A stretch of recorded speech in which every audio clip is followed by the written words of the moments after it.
একেবারে সত্য করে মামু যে একটা কথা কবি, হ্যাঁ তোর কাছে নোয়াখালীর মানুষ আসলে কিরকম, মানে খারাপ না বালা না কিপটা না ধর আমি জানি মির্জাপুরি?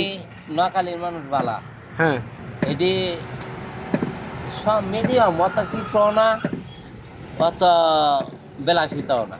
না এখানে আমি তোরে কিছু খাবাইও না বা তোরে কই না তুই একটু বা তোর ভিডিও করতেছি বা তুই একটু সুনাম কর নোয়াখালীর, আমি তোর মাথার উপরে আল্লাহ আছে, আমি কিন্তু তোর এই ধরনের কোনো কিছু কই নাই। হ্যাঁ হ্যাঁ তোর যেটা মানে জ্ঞানে ধরবো, মানে তোর চোখে তুই যেটা ভালো দেখছস খারাপ দেখছস তুই ওই জিনিসটা কইবি আজকে নোয়াখালীর ব্যাপারে। আচ্ছা, রিয়ার দাম মাপ নোয়াখালী এক মানুষের লগে আমি একটা ছেলের সাথে 1 বছর চলছি।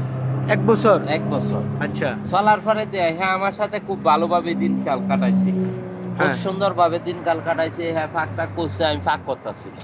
মানে ওই নোয়াখালী তোরা ফাঁকে খাওয়াইছে, খাওয়াইছে, তুই ফাঁকাস নাই? না না না। আচ্ছা। তার কথা কোন লাগবো? হ্যাঁ, আমি পাইছি না নোয়াখালীর মানুষ খারাপ, নোয়াখালীর মানুষ ভালো আমি পাইছি।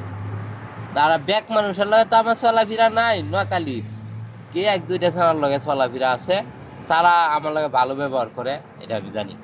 এইটাই হ্যাঁ মানে আর তো কোনো কিছু না? আর তো কোনো কিছু না। না ঠিক আছে, যাক মামু।